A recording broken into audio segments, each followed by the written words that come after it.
दोस्तों, आज की कहानी है भाभी से मायका सदा बना रहेगा। दोस्तों, कहानी शुरू करने से पहले अगर आपने हमारे चैनल को सब्सक्राइब नहीं किया है तो सब्सक्राइब कर लीजिए ताकि आपके पास पहुंचे हर नया वीडियो। आस्था पूजा कर रही थी, उसका फोन साइलेंट पर था। फिर देखा तो भैया के पास मिस कॉल थे। किसी अनहोनी की आशंका से आस्था का चेहरा पीला पड़ गया। तभी उसका पति मयंक सब्जी फल लेते हुए आता है। आस्था, हमें तुरंत तुम्हारे मायके निकलना होगा। तुम्हारे अजय भैया का फोन आया था। माँ को दिल का दौरा पड़ा है, हालत काफी नाजुक है। आस्था की आंखों से झर-झर आंसू बहने लगे। उसने जरूरी का कुछ सामान बैग में रखा और अपनी 5 वर्षीय बेटी को स्कूल से लेते हुए दोनों पति पत्नी बाय रोड मायके की ओर निकल जाते हैं। 2 घंटे का रास्ता सदियों जैसा लंबा लग रहा था। आस्था के मायके में उसकी माँ रामाजी, भाई अजय, भाभी रजनी और 10 वर्षीय भतीजा राहुल थे। पिता का 2 वर्ष पूर्व निधन हो गया था। आस्था के हॉस्पिटल पहुंचने से पहले ही माँ के प्राण निकल चुके थे। आशा तो जैसे पत्थर ही बन गई थी। तभी आस्था की ताई जी ने उसके सिर पर हाथ रखते हुए कहा, हाय मेरी बेटी आस्था, इतनी कम उम्र में तेरा तो मायका खत्म हो गया। माता पिता दोनों सल बसे। अब कौन से घर में आएगी? कौन मान से मनोहार से तुझे बुलाएगा? कौन त्योहार के लिए बुलाएगा? कौन त्योहार के सामान भिजवाएगा?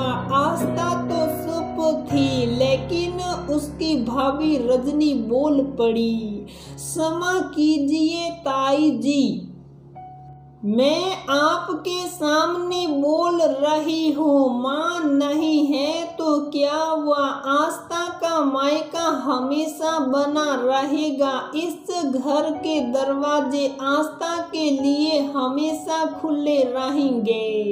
एक घर पर उसका अधिकार हमेशा रहेगा। मैं माँ बनकर आस्था के प्रति अपने सारे फर्ज बखूबी निभाऊंगी। ये सब कहने की बातें होती हैं, असल में माँ के जाने के बाद बेटियों का मायका खत्म हो जाता है। ताई जी ने भड़काते हुए कहा, माँ के जाने के बाद थोड़े दिन रुक कर आस्था अपने ससुराल वापस आ जाती है। थोड़े दिनों बाद तीज के त्योहार पर आस्था सोचती है, कल तीज है और इस बार मेरा सिंदारा अब तक नहीं आया। शायद ताई जी सही कह रही थी। माँ के जाने के बाद बेटियों के लिए मायका खत्म हो जाता है। उसके पति मयंक ने उसके चेहरे के भाव पढ़ लिए थे। वे आस्था से बोले, इतना उदास क्यों हो रही हो? इस बार तुम्हारे मायके से अगर तीज का सिंदारा नहीं आता है तो क्या हुआ? कौन सी तुम्हारी सास है तुम्हें ताना देने के लिए? तुम कहो तो मैं दिलवा दूं सब सामान। आप नहीं समझेंगे मेरी भावना को। सिंदारा केवल सामान नहीं बल्कि मायके से जुड़ा मोह होता है।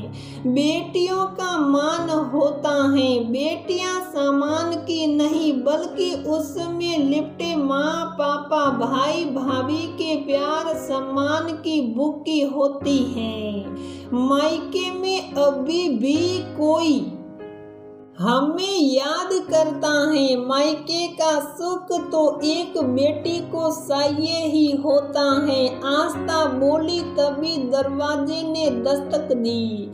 देखा तो आस्था के भाई भाभी घर आए थे। आशा खुशी के मारे बावरी हो जाती है। आस्था को अपनी छोटी सोच पर शर्म भी आ रही थी कि उसने ऐसा कैसे सोच लिया कि भाई भाभी नहीं आएंगे। घर के ऊपर वाले फ्लोर में उसकी जेठानी भी रहती थी।